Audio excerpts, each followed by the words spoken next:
Very, very good afternoon to everybody. And once again, a very warm welcome to our Business Spotlight interview series. My name's Ron Maycock. I'm the owner of Action Coach Castleford and Business Performance UK. And I'm delighted to be joined this afternoon by Gavin Richardson. Gavin, very good afternoon to you.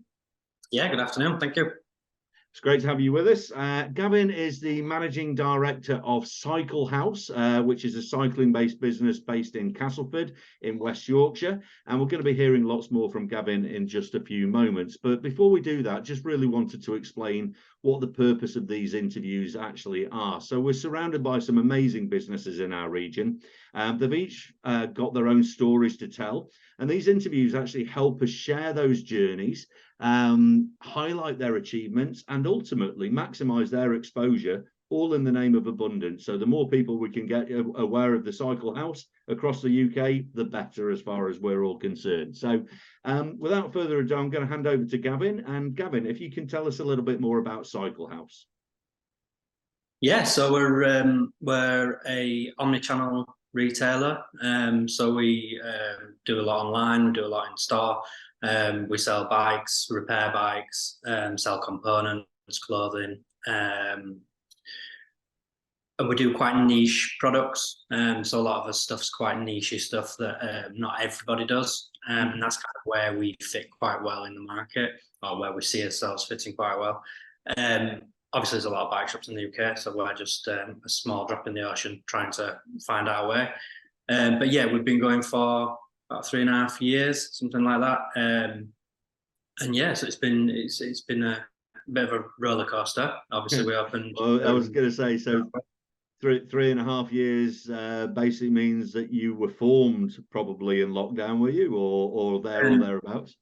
Yeah, so basically we had got the funding together and the business plan and everything was kind of ready before COVID hit, and that was our plan. We was opening the shop, and then lockdown happened and COVID hit, and that was it. It was kind of like, right, that's stopped us then, so now we can't do that. And then it came out that the government was saying cycling was fine and they wanted cycling shops to stay open, and it was a good means of exercise for people. So we quickly then opened the doors again. So yeah, so we opened then. So yeah, a bit crazy. Obviously there was the cycle repair scheme from the government, so we had that, people with those vouchers coming in.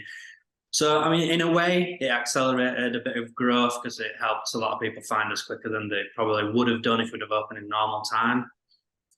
So it did accelerate that a little bit. It was still tough. There's obviously challenges around that. But then it's more after the lockdowns that the real challenges have started in the industry, because of how intense it was throughout lockdown. It's affected afterwards. So excellent. And I mean, I can see some of the products in the background, and obviously sort of mountain bikes, trail bikes, that kind of thing. So what areas are you focused on, and also what are these unique products that give you a differentiator within a quite heavily populated market? yeah, so we do quite high-end mountain bikes. So the main brand that we do is a brand called Evil. It's a smallish brand from America, and they start at around £7,000. So they're not a cheap bike, but they're a really good bike. We believed in them, so that's why we kind of took them on. We kind of have that ethos that we want to believe in the products we kind of sell. It makes it easy for us to sell them, makes it easy for us to talk about them. And then we do obviously like high-end kind of suspension components, high-end wheels. So we do like a lot of carbon fiber wheel builds. So we'll build wheels for people, custom wheels. We do a lot of custom bikes. So people basically come to us with whatever, tell us what frame they want, tell us what parts they want. We get it, build the bike, film the video of us building it to go on YouTube and things. And yeah, they get their dream bike. So that's kind of where we. I was going to say, so who typically would? Oh, you said starting at about £7,000. Now, for people less familiar with the cycling industry, and there's a lot of us out there. it sounds like an op, but how much are these going to as the top end when you're actually building these, and who typically is buying them? Are these performance athletes? Are these club racers? Are these just weekend warriors that just want a nice piece of kit? Yeah, I mean, it's a bit of a variety, really. They can go up to £13,000 kind of thing for an e-bike or something like that. A lot of the kind of people that are buying them, like I say, it's a bit mixed. So you do get people that are just, they've got good jobs and they want a nice bike, like they would buy a nice car. It's kind of the same thing, really. It's that whole, if you've got a lot of money, you might buy a Ferrari, but if you've got a lot of money, you might buy a really nice bike if that's what you're into. So yeah, we do. A lot of it is going to just more affluent people, I suppose. We do ship them out all over the place, all over the country, really. We've even shipped them out bikes to Japan. We ship out to Australia. We've been pretty much everywhere. Like we ship stuff all over. So, but yeah, we're focusing on that small. It's a smaller market, but valuable market. So, and the thing you said they were Evil as the brand. So what are they providing? Is that the frame and the main infrastructure, and then you build the wheel kit around that, or are you getting complete bikes that people tend to want? Completely depends on the customer. So if the customer just wants an off the peg bike, they do one for £7,000. That's the start level bike, basically, and that's a full bike, fully built. Like, we get all the parts and build it for them, but it comes in parts. But we build it up.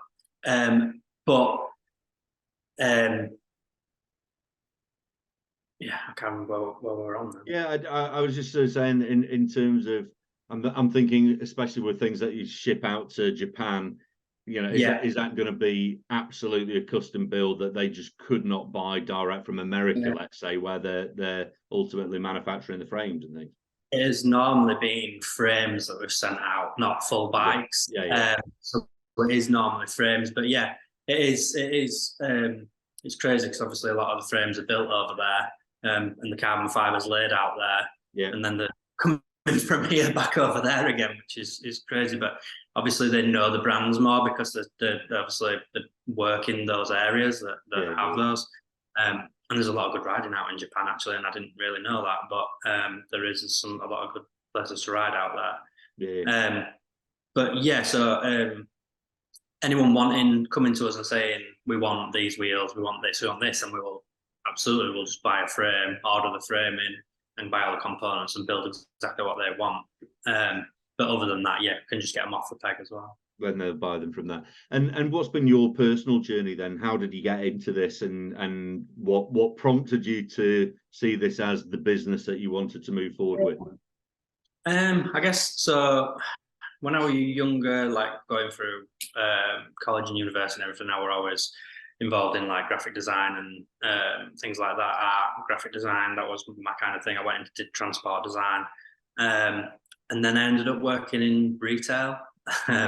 Worked in retail for a long time in various roles, management roles, head office roles, things like that. Did lots of different roles in different industries, and I always felt like I could do a good job in resale, because I've had a lot of experience in it, and I always, did a really good job, and we always did really well. So I always felt like I had something and I could do something with it. And I've always been interested in bikes, always rode bikes. And just kind of, I thought, well, I've always had businesses flitting in my head my whole life, what I'd like to do. And then I just kind of thought, well, it's just a bit of a no-brainer really to do something that you enjoy and love. And I do. It's not like a job. I know people say that, it's cliche, but it really isn't. Yeah, it feels... So it's interesting. So you came at this from have done retail rather than are fanatical about bikes kind of thing, and then thought, well, let's combine clearly what's a passion with with the experience that you got in retail and said, well, selling them is retail. It's a natural sort of progression. So, and is it just yourself, or are there other co-owners of the business, or?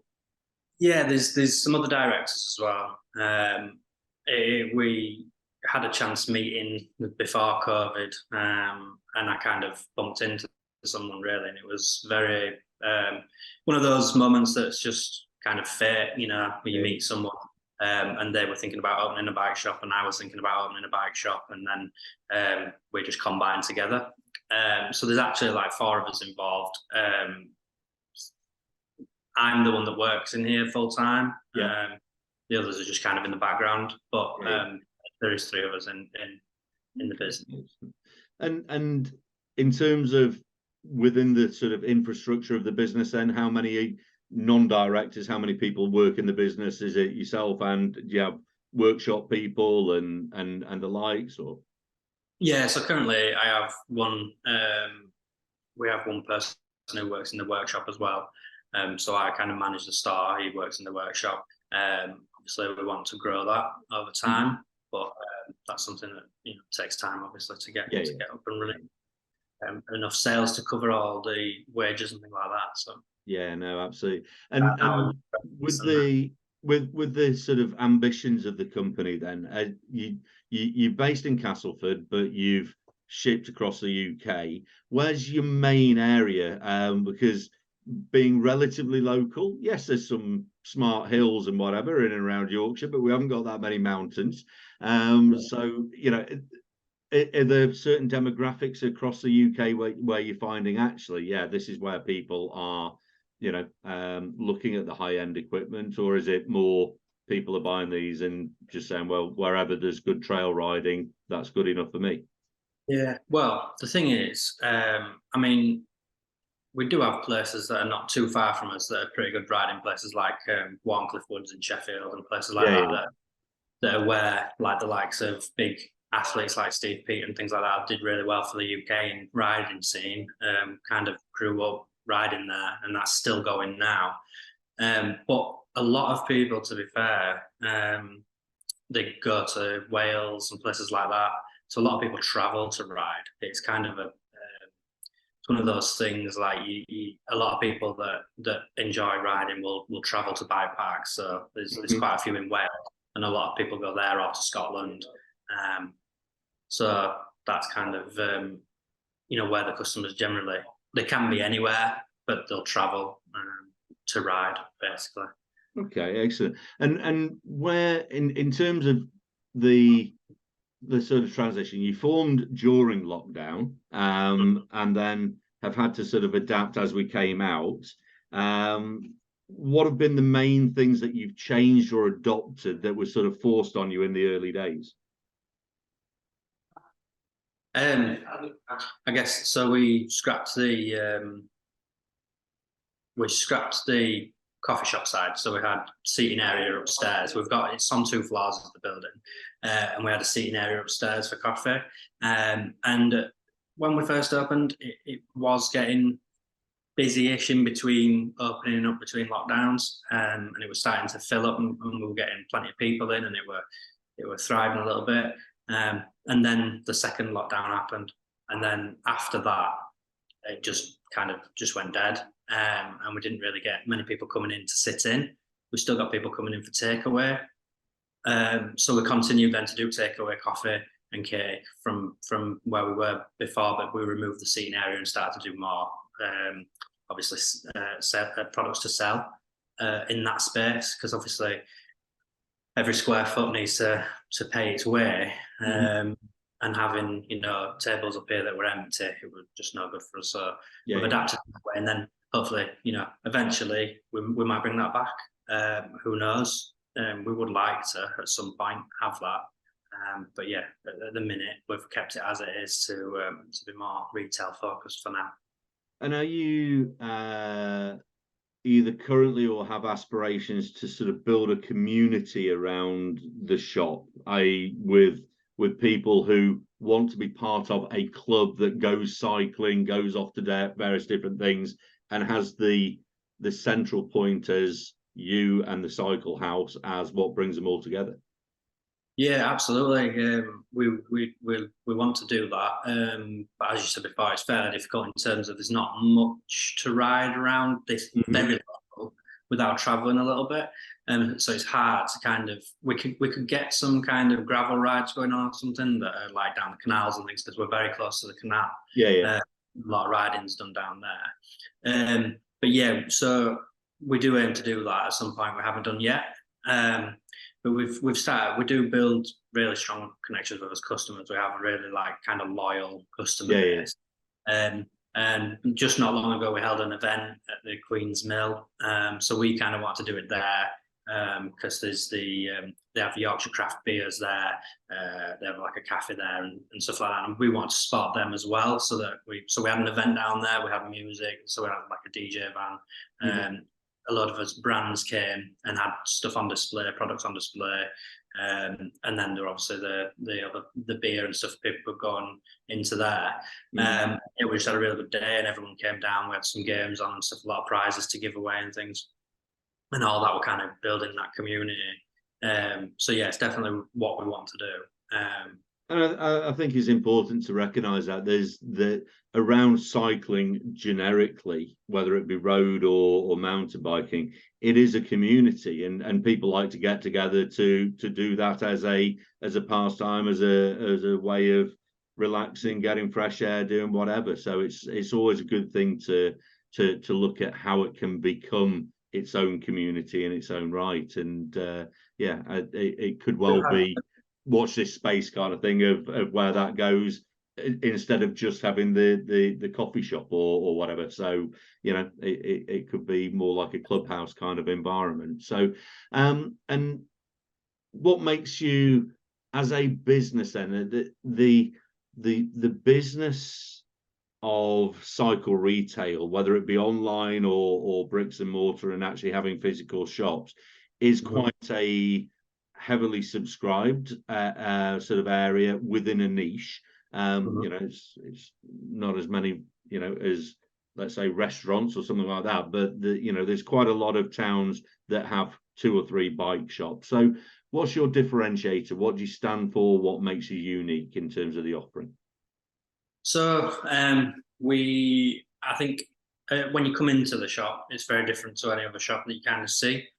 I predominantly, like, coming from retail and coming from the design background, I'm very focused on how the displays are, like how things are displayed. So it's not like a normal bike shop where you can go in and everything's kind of piled up on the walls. It's all flat wall, everything's just hung up in massive rows. It's all completely different to that. We're very minimalist, we have things in displays that are unique that people don't see. And that stands out a lot. We get a lot of people coming in like, oh, wow, that looks really good. And it helps sell the products. And I think that's where we're unique in that aspect. In other ways, we try and sell products that are unique. We try and sell stuff that not that many people are selling because we're an online retailer as well. We've got to stand out and grow in the business. Like it's difficult to grow your clicks on Google quickly. It's hard to grow that quickly, no matter how much we try. It's hard to grow it quick. So the best way for us is to sell niche products that people aren't particularly oversaturating online. And then when someone Googles it, we come up. And that's where we flourish in that kind of way. Do you see yourself as a bike retailer, an online bike retailer, or are you genuinely an even split in terms of what you're actually putting out there? So we do a lot less online than we do in the shop. Okay. But we would like to grow that, obviously. Yeah. We want to grow that because it is the way it works now, and it is the one of the only ways to survive. I don't know how a lot of places don't survive not doing it, how they do survive, not doing it. Because it brings cash in that you need really. And it gets products out to a wider location. Just where we are, we're not in the most affluent area or anything like that. So we need that to be able to reach out to people further afield as well. as well Yeah, as the no, local. absolutely. I mean, what's going for you in terms of location is proximity to things like Escape and whatever, where you've got outdoor kind of activities retailing in a hub, and therefore that attracts people to the area who are wanting to do either summer or winter sports, and Yeah. you know there is a knock-on effect to that. But as you say, it is equally as a retail establishment, not on Fifth Avenue in New York or any, it is what it is. So Yes. it's making the most of the situation, and then, as you say, using online to capture a wider audience that are interested and driven by the products and availability of the product, rather than your physical location and the coffee shop and the community and everything like that. So it almost feels like two sort of models moving forward. So I guess in terms of where you would like it to be, what are the next, let's say, 3 years? Where do you see the business sort of evolving to? So realistically, we'd obviously love to open another store somewhere. Realistically, will that happen in the next 3 years? Maybe not. It may be a little bit longer than that. But in the next 3 years, definitely want to have tripled our takings. Year on year, we want to at least double it if we can. And so far, we are growing in a market that's not. So that kind of looks good to me. We're kind of 50% up online. We're about 8% up in store this year on last year. And there's a lot of cycling businesses that are closing down, including big retailers that are also going into liquidation. And we've seen a few distributors shut this year. It's been a really hard year. So we're kind of bucking the trend really there in terms of growth. So we want to keep that up and obviously get that growth built. There's other bike shops out there that have got one bike shop and a website that are doing eight-figure sums yearly, and it's achievable. It's just getting there. But yeah, we want to at least triple the second in 3 years, I would say, and then hopefully open another shop and keep going. So if there was the proverbial magic wand that you could tap onto one part of the business to make that happen, which area would you focus it on? Probably the website. Yeah, probably would be that.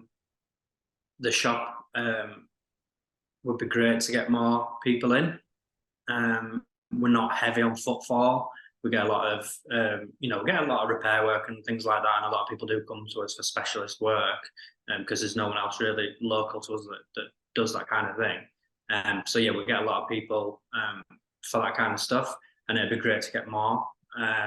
But that comes with time and and all that. Obviously, it's hard because people don't always want to travel to get work done. They'll go to whatever bike shop's closest. If they know the bike shop's decent, they'll go there. So it's harder to pull that kind of customer over to you, really.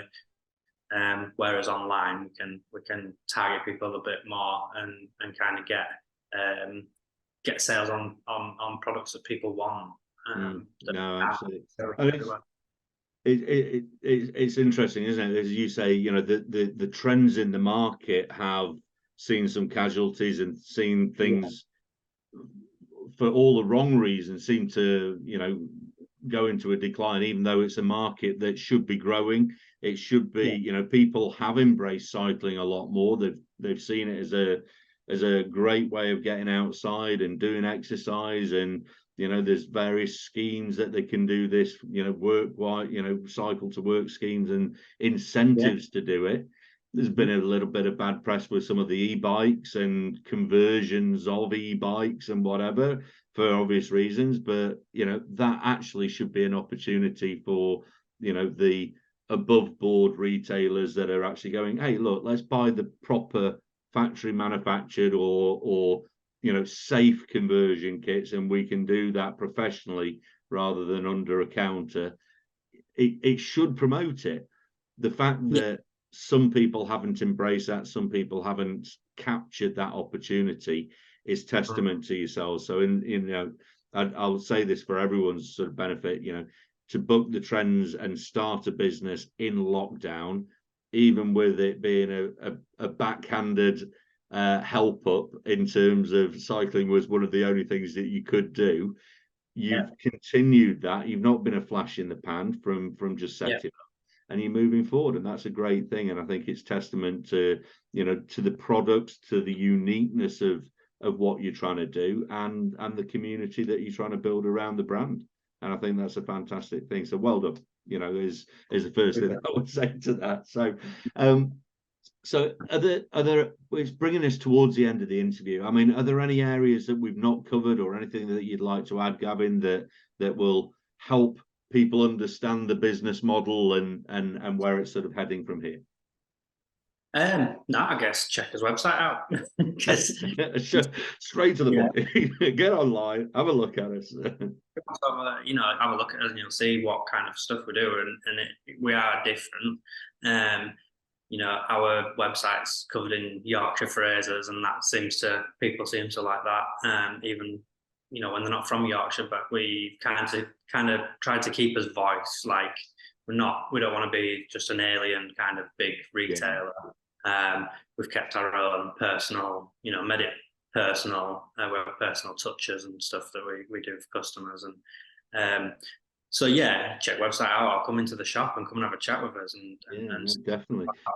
And as we approach the end of the interview and everything, it's why we do this. It's why we do this, to share this, so people will actually look up the Cykel House and say, right, okay, this is who it was. Look at the kind of products, and if it's for them, brilliant. And if it's potentially for them, I'm sure they'll be on the phone and have a chat and just go, can we come and see it? Because that's obviously often the frustration with the entirely online offering, where there isn't a bricks and mortar, where there isn't a showroom.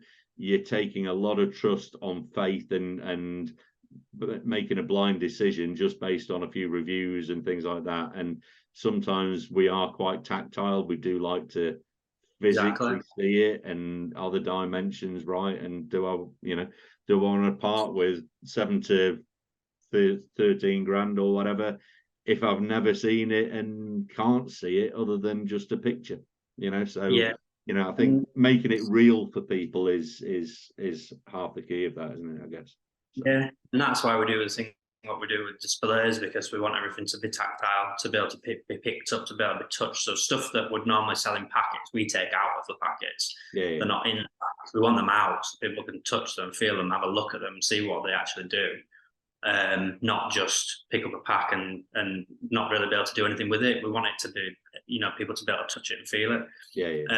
And the same with the bikes. We do, so the Evo bikes, we have some demo bikes so that people can actually book them out and take them out for the day wherever they want to go.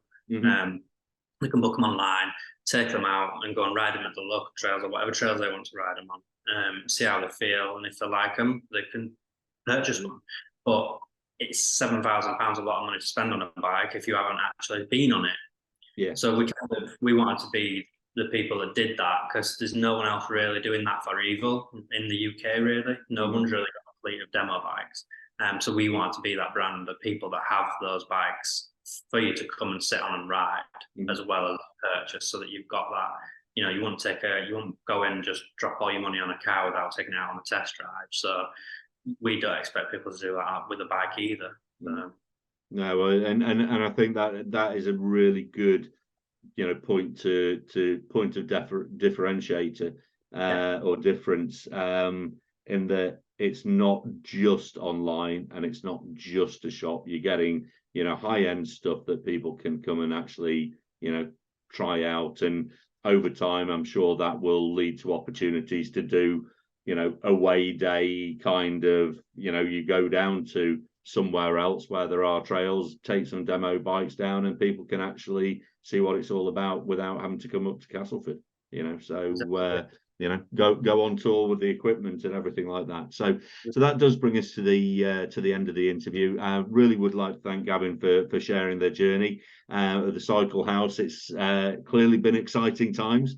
You've done brilliantly well to weather the storms that were sort of forced on us through lockdown and different circumstances. But by the sound of it, you come out of it a lot stronger with some great ambitions and plans for the future. So thank you for sharing that. It's been, really enjoyable from my side of things as well. So if you're like Gavin and want to share your story, simply get in touch. When we post these videos, we'll always put a way of how you can get in touch, how you can record your own and everything like that, so that we can share these with more people. As I said at the start, it is in the name of abundance, and it's to make sure that more people are becoming aware of businesses like Cykel House up here in Castleford. So thanks again to Gavin. Thank you for everyone else who's been watching. It's been another of our series of Business Spotlight interviews, and we'll see you very soon. Take care.